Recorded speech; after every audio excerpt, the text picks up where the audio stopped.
안녕하세요. 역사돋보기입니다. 병자호란의 역사 7부입니다. 남한산성으로 내려오던 평안도 병력은 오는 도중 매복을 받아 사령관이 포로가 되어버렸고, 남한산성으로 올라오던 충청도 병력은 용인의 험천 전투에서, 경상도 병력은 쌍령 전투에서 전멸해버리고 말았죠. 전라도 병력은 선봉대가 광교산 전투에서 승리하여 방어에 성공했지만, 전라도 본대는 남한산성으로 가던 중 경기도 안성 부근에서 말머리를 돌려 충청도 쪽으로 돌아가 버렸습니다. 황해도, 강원도, 함경도 병력은 조선군의 두 원수 김자점, 심기관이 데리고 경기도 양평에 주둔하고 있었으나 놀라울 만치 아무것도 하지 않고 있었죠. 다시 남한산성으로 돌아오자면, 청나라 측에선 진짜 조선이 항복을 한다면 조선의 국왕이 남한산성에서 나오고 나서야 화친을 맺자고 하라며 겁박합니다. 인조는 자신이 나가면 곧바로 자기를 인질로 삼을 거라며 이는 받아들이기 곤란해했죠. 최명길은 차라리 주상전하가 아니라 세자가 남한산성 밖으로 나가는 조건으로 합의를 해보면 어떻겠냐는 제안에 척허파들의 주장으로 인조는 세자도 안 된다고 했습니다. 그리고 주화파들이 적은 국서를 청나라 측에 보내면 청나라 측의 사령관이었던 용골대가 조선이 계속 우리의 요구에 대해 변명만 해대고 황제의 요구를 듣질 않으니 받지도 않겠다며 거절합니다. 최명길을 포함해 주화파들은 청나라군을 어떻게 달랠까를 고민하였는데, 척허파 신하들은 청나라 측의 결전의 내용을 적은 글을 보내자고 주장할 정도로 당시 남한산성 조정은 극단적으로 분열되어 있었습니다. 그리고 점점 청나라군이 홍위포로 남한산성을 향해 포격하면서 남한산성 곳곳에는 홍위포의 포탄들이 떨어지고 남한산성은 어마어마한 공포감에 휩싸입니다. 청나라 황제 홍타이지는 더 무리한 요구를 해옵니다. 조선의 조정 내 화친을 배척하는 척허파들을 묶어서 청나라 측으로 보내라는 것이었는데요. 김류와 최명길 등 주화파들은 진짜로 척허파 몇몇만 대표로 묶어서 보내자고 주장했고, 실제 척허파들 중 일부는 차라리 자기를 보내라며 자원하기까지 합니다. 하지만 인조 입장에선 주화파와 척허파의 입장을 모두 지니고 있던 사람으로 척허파 신하를 당연히 내보내기 싫어했고, 소현세자는 답답한 나머지 차라리 자신이 나가 인질이 되겠다고 자초하기도 했죠.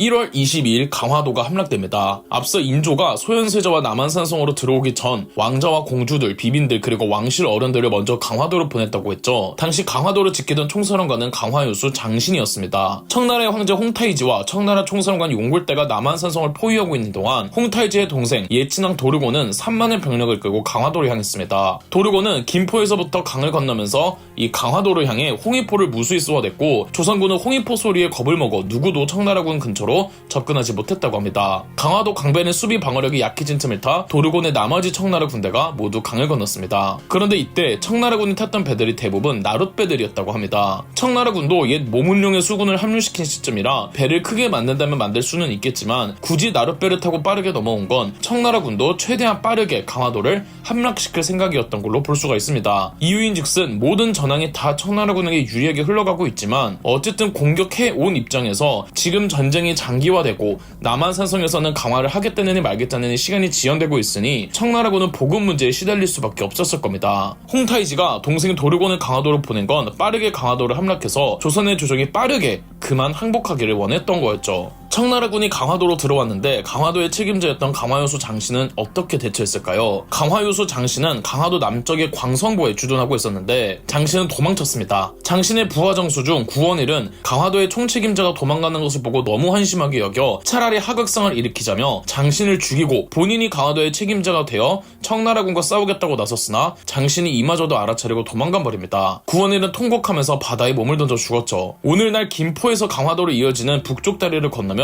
갑곶돈이라는 곳이 바로 나오는데, 도르고는 이 갑곶돈에 주둔하였습니다. 현재 이곳에는 강화 전쟁박물관이 있습니다. 원래 이 갑곶나루에는 황선신이 수백 명의 군사를 거느리고 있었는데 청나라군이 공격해 전멸해버렸죠. 강화도 최전방을 모두 무력화한 도르곤의 청나라군은 왕족들이 기거하던 강화도의 메인성을 포위합니다. 한 나라의 왕과 세자는 모두 남한산성에 있는 상황. 인조의 둘째 아들이었던 복림대군은 아버지와 형이 없는 마당에 본인이 왕실을 통솔하고 관리해야 한다며 용사를 모집해 출격했으나 대적하지 못한 채 덜어는 죽기도 하고 덜어는 상처를 입고 돌아와야만 했습니다. 왕자가 직접 싸움에 나섰다는 게 믿기 어려우시죠? 저도 처음엔 과장된 이야기가 아닐까, 그냥 복림대군이 말만 그렇게 하지 않았을까 생각했지만, 복림대군이 나중에 효종으로 등극합니다. 추후 효종이 죽고 그의 어깨가 너무 넓어서 관에 들어가지 않았다고 하며, 효종이 휘둘렀던 창은 너무 무거워서 아무도 들지 못했다고 할 만큼 훗날 효종이 되는 복림대군은 헬창이었습니다. 그런 복림대군이니 뭐 나가서 싸웠다라는 게 아주 말이 안 되는 건 아니죠. 여하튼 복림대군이 도르곤이 나가 싸우기는 했지만 상처만 입고 돌아왔고, 예친왕 도르곤은 성에 소리치기를 성을 함락시키는 건 쉽지만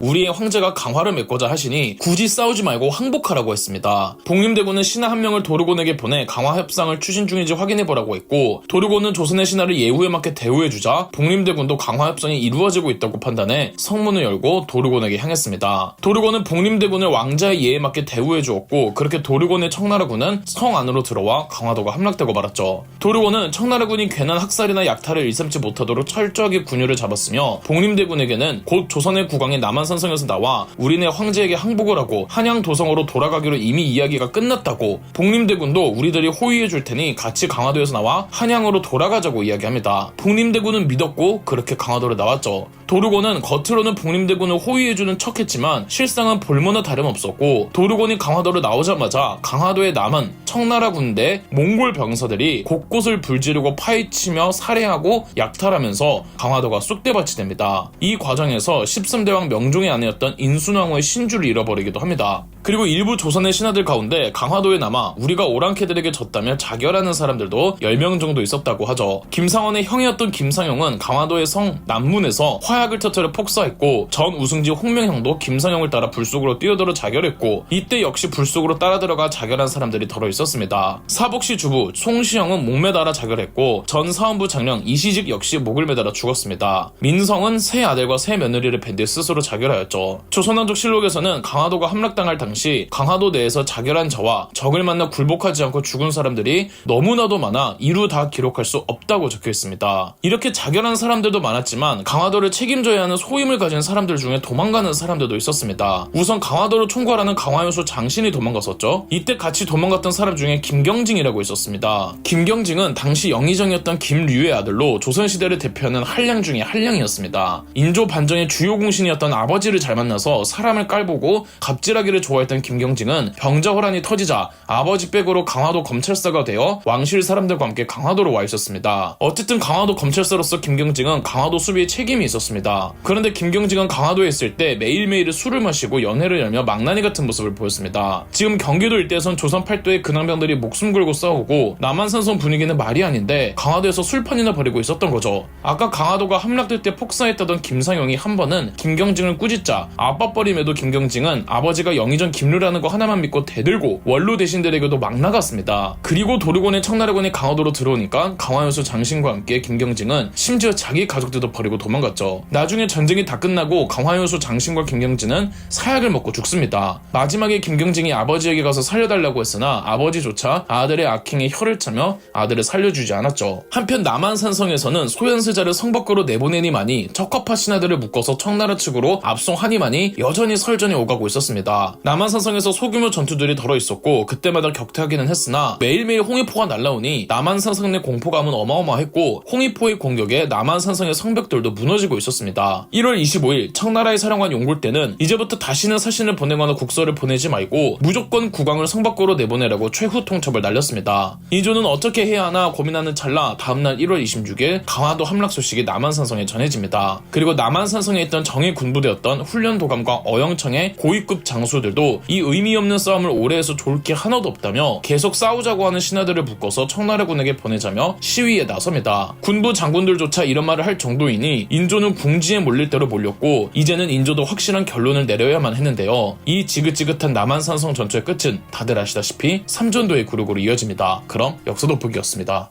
저희 역사돋보기가 멤버십 가입을 시작했습니다. 멤버십 가입을 해주신 분들 덕분에 영상 제작에 큰 도움이 되고 있습니다. 감사합니다. 영상 재미있으셨다면 구독과 좋아요, 알림 설정까지 해주시면 감사드리겠습니다.